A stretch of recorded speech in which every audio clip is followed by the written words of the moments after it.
podcast excellence since 2005. This is the King of Podcasts radio network, kingofpodcasts.com. Gen Z struggles to get laid, and feminists hate sex workers.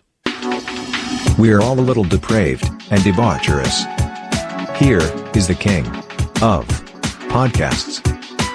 Coming up on Thanksgiving, about a week and a half or so from this episode, and on top of that, we'll be starting to do some of our year-end look at what has been depraved and debaucherous in 2024. That's going to be coming up on subsequent episodes. So anyway, thanks for listening in. kingofpodcasts.com is where everything is at. Social media links, everywhere you can go ahead and find the episodes out of not just this program, but all my programming, by the way. It's all there for you. One-stop shop. All on the first page. You can go and find there, look for it all for you. All new episodes of all my programming. Wrestling Conservative Podcast, the Broadcasters Podcast, and you can catch episodes of Podcasters Show. I need to get back into doing that again. I got to put another word out that I am looking for more interviews, but we'll do that soon enough anyway. It's just one of those things that can't keep up with. It's kind of hard to kind of keep up with all the other stuff I got to go to work on anyway. So year-end review, we'll again start doing a multi-part series on that here on the program. That's coming very shortly, so look forward to that. So there's a couple areas we can look at. Gen Z in the stories right now, something about a couple of areas, Fortune Magazine and Slate, two very off the map areas to go ahead and talk about. So now we have these new relationship styles that Gen Z has started to adapt. So for Fortune Magazine, we're going to take first, well, I'll take that in a moment because, of course, I have to go and work around the effing paywall that these people think that they're so smart to go ahead and put in front of me that I'm not going to be able to get around it. But of course they do this all the time, and it's also for like some short story that like, okay, here's like a couple of paragraphs. So yeah, if you didn't pay the paywall, you're just going to get this like short, skimpy article, whatever. Singletons are throning, they say, and dating experts say it's a quick ticket to long-term success. What the hell are they talking about? Well, we move into it. And there's a new name that, in a separate study, they talk about that in the Journal of Science Advances, dating app users attempt to find a match about 25% more desirable than themselves. Yeah, trying to find somebody at a higher level of, attraction or a higher level of desire than you are. So Gen Z is looking to attempt to get a fast track ticket to success, dating people in high places or throning, as the viral trend is being called. Dating someone who boosts your social status, and nearly 30% of singletons have been using it as a leg up the hierarchy. And how many of those particular Gen Z respondents were women? They said 30% of single people. They never said women. But I guarantee you that's who's contributing to this. Now, they try to say in the story here that, oh, well, Kim Kardashian's marriage to Kanye West, that was one example of it. And they they go and talk to a relationships coach who works with the LGBT dating app Taimi. And she has written a book called The Asshole Pandemic, a field guide to IDing, deleting, and healing from toxic relationships. And she's witnessed throning among clients who predominantly are city-based women in their 20s. Ah, there we go. Thank you very much. Angelica Koch.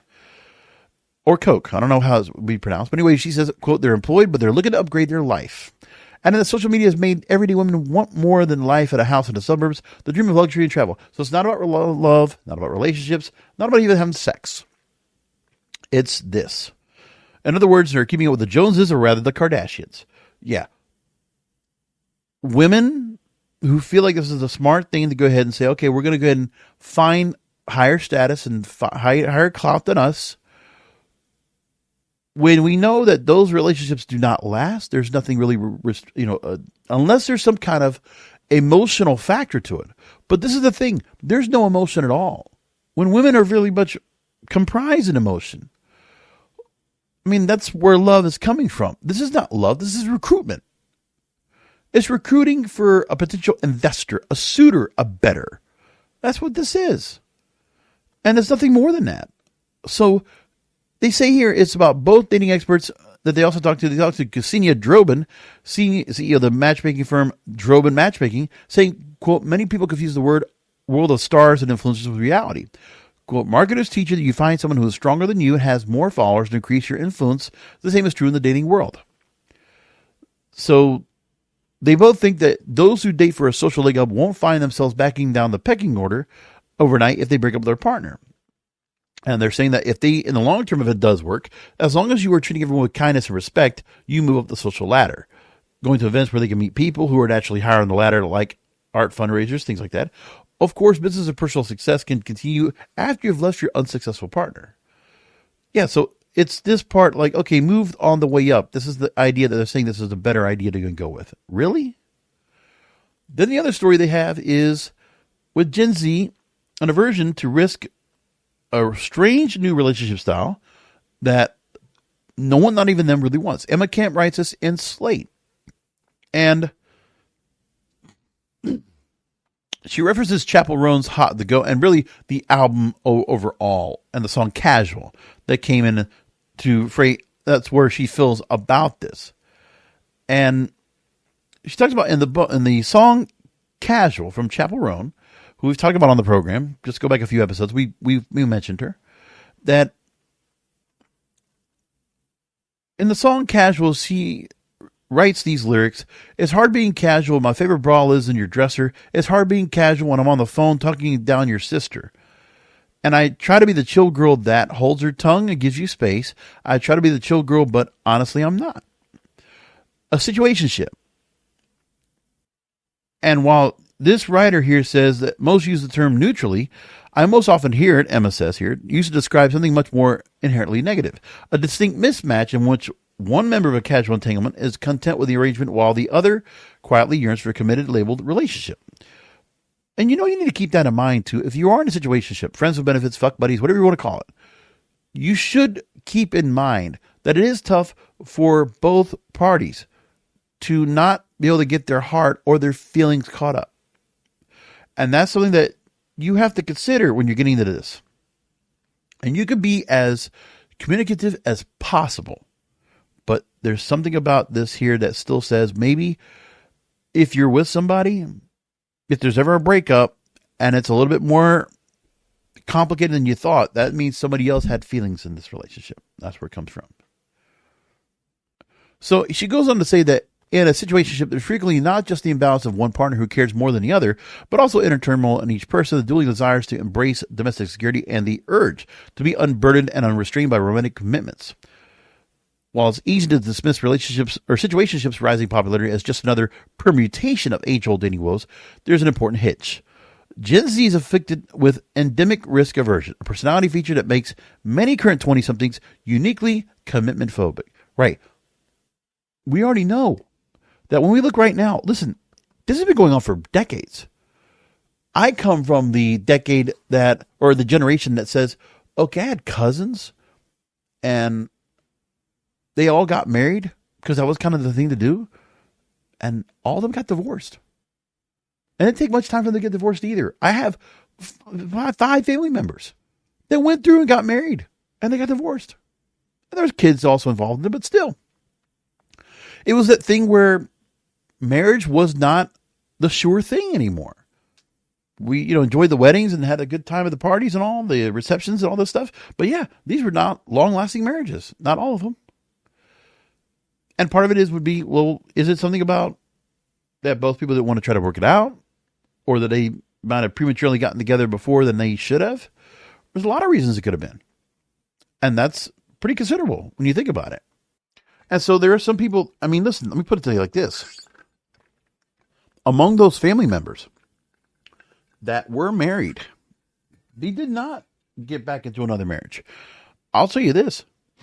So for example, I know of 4 of those cousins that were married, divorced. They are now in relationships again, but did not get remarried. They did not get remarried. And in some cases, it could be things where there might be kids involved, but those new relationships after their marriages, those relationships did not involve where those 2 partners got together and conceived another child. No. There might have been children already from a previous. What happens here is that in some cases, both partners are just inheriting their other kids. It's like Brady Bunch. And that's what happened instead. So it's not a matter of going through motherhood and going through child raising from the scratch again. It's just a matter of doing it differently. Now, you know that Gen Zers already have issues with, they gotten driver's licenses, drink alcohol, and had sex as teenagers like their parents did. But now there's skyrocketing rates of anxiety and other mental illnesses, with some estimates finding that as many as 1 in 5 18 to 24-year-olds have been diagnosed with depression. Well, why is that? How many of those kids right now are going out and getting some fresh air, going out and play when they were young, in their teens? How many of them have got themselves accustomed to being inside the house, playing video games, streaming content of their own, or live streaming their own stuff? Like, how many of those people are actually getting out of the house? Or they're just doing TikTok videos and staying within their house? And how many of them are going through like mental health breaks or needing emotional support and just all these things? It's becoming an issue where, I'll tell you one thing that might have caused all this. When everybody was locked down during COVID, there are some kids that did not handle that well. And they have never been able to go and recover from that.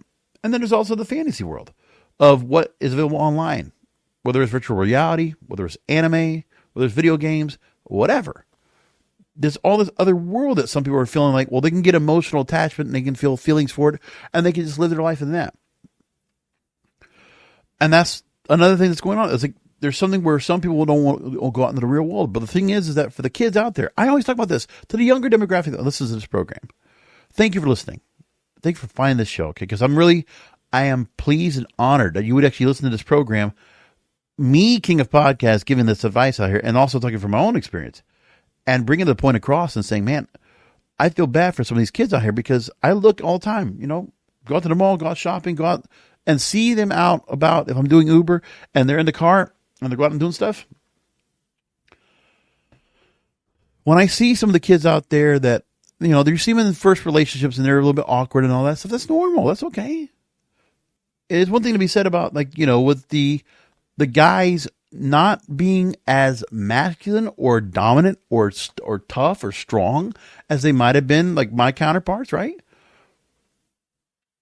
And then are they in a single parent household? And is there something about where they're going through, they didn't necessarily have that raising up of, well, somebody kind of like giving them the ropes of like what to do in birds and bees and all.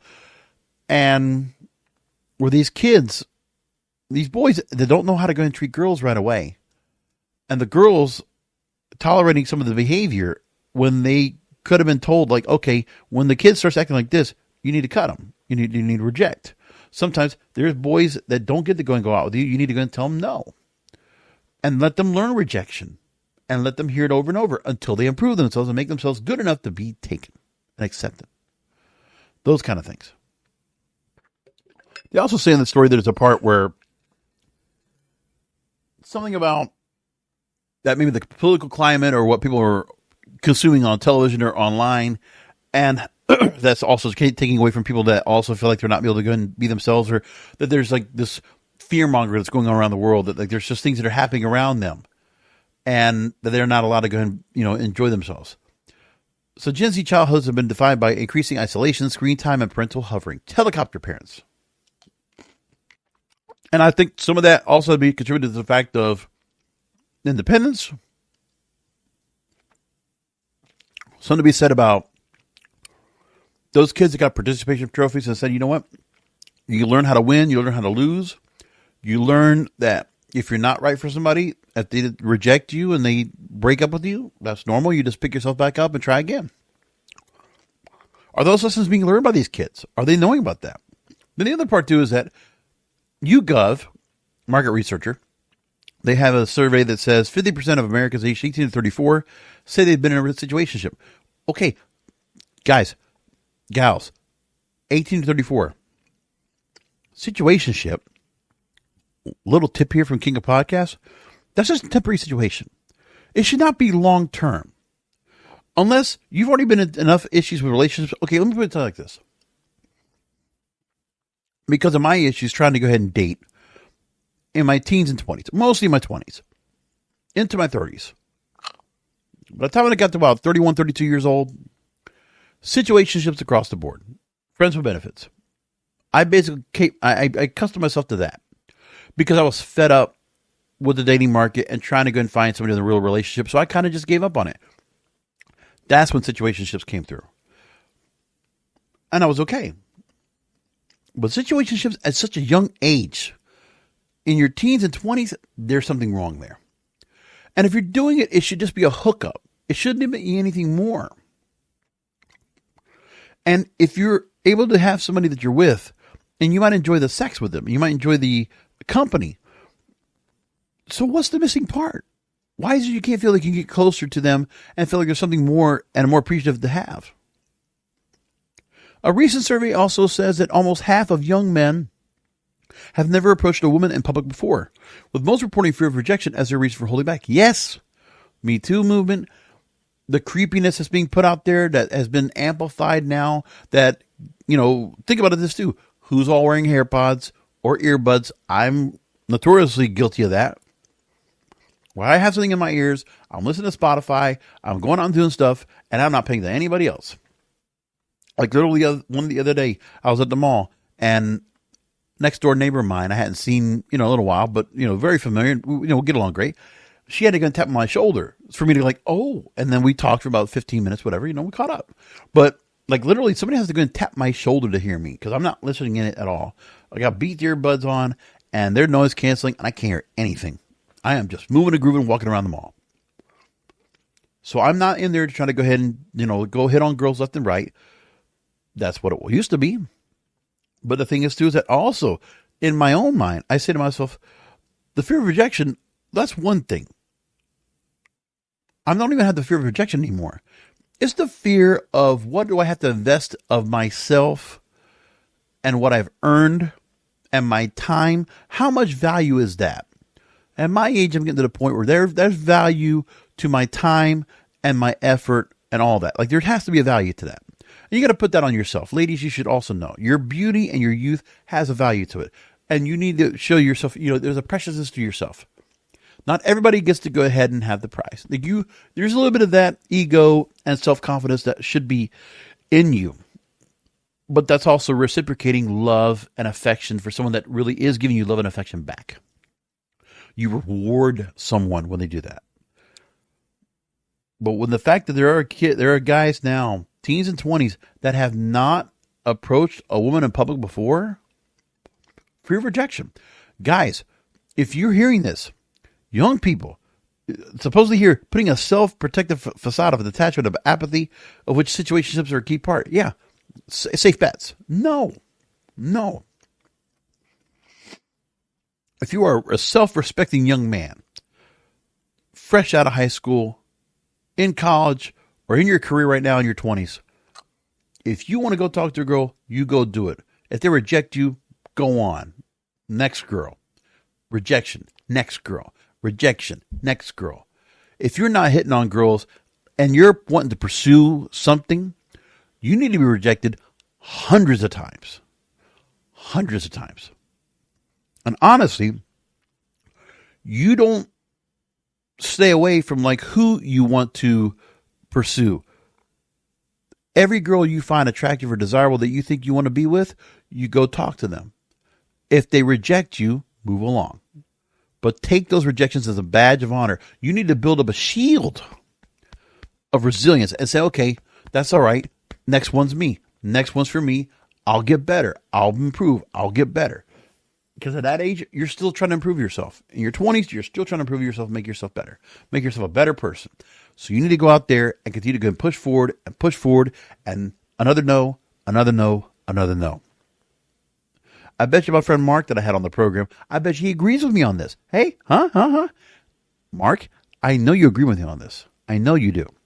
Hit me up, man. Let me know that if I'm right, okay? Because I know this part right here, I'm sure you had lockstep with me on this. I'm sure of it. Hell, I might even hold on to this story right here and come back to it, just for that matter. Actually, you know what? I might just do that. I might reach out to him, do another series, and just see what he says. So I'll reach back out to him, my back channel, see what he says, and we'll have another conversation, because I like to go and do that. That'd be fun. I talked about the sex work industry, and I didn't get a chance to go talk about that, but there was a story that came out from Charlie Sawyer at Screenshot media. And the story is the sex work industry unfeminist? And TikTok thinks so, and so do I. So TikTok wants to go and get this out there. They're trying to say that sex work is very much patriarchal. It's very much misogynistic sex. It's whatever. Okay, fine. Refer to it as gender-based oppression.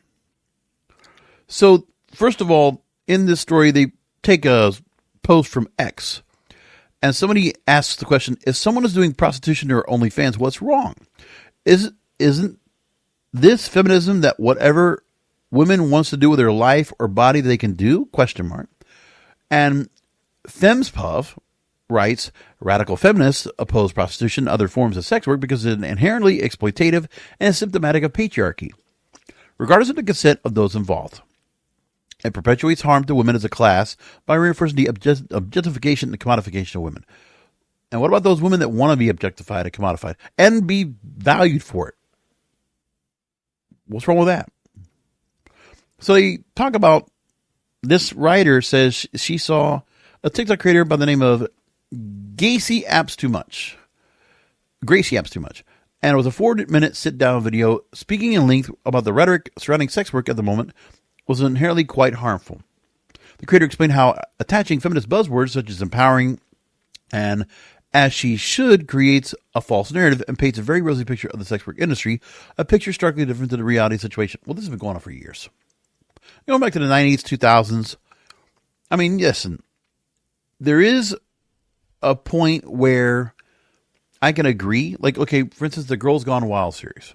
Remember, Joe Francis and all the stuff he did out there? Yeah, that is objectification, quantification. Yes. What Howard Stern would do on his show with the women throwing, salami slices on them or, using lasers to go and pick out their flaws. Yes, that's objectification. That is not, that's a bit demeaning, and that really empowers any women. You might think, a woman that might work at Twin Peaks or Hooters or as a pageant winner, like what Miss Universe just came out. The pageant happened last week, and Miss Denmark won. By the way, Scandinavian, gorgeous, wow.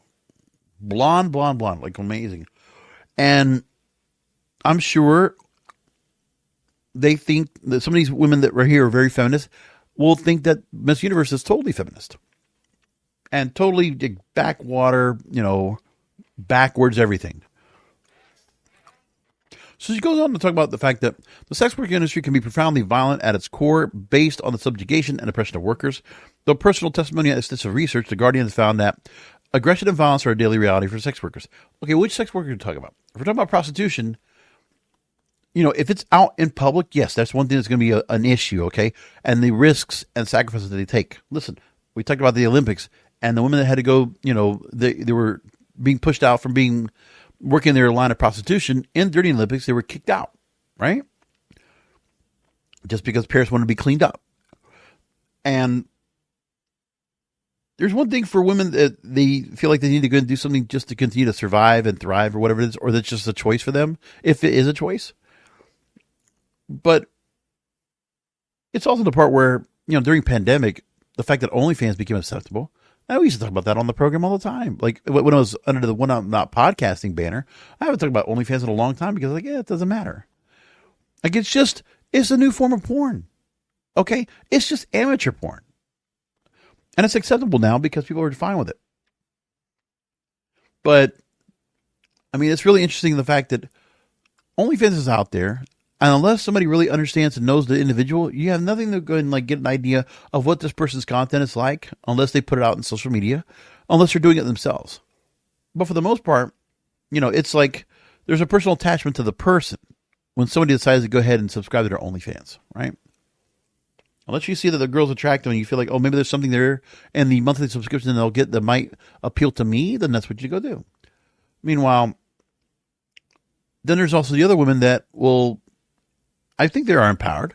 I think they feel like, they love their beauty and they have a way of looking at themselves, and they have a power that their beauty beholds, and they're able to use that. And look, any woman that's a successful career woman, if there's a beauty to them, okay, if they're attractive,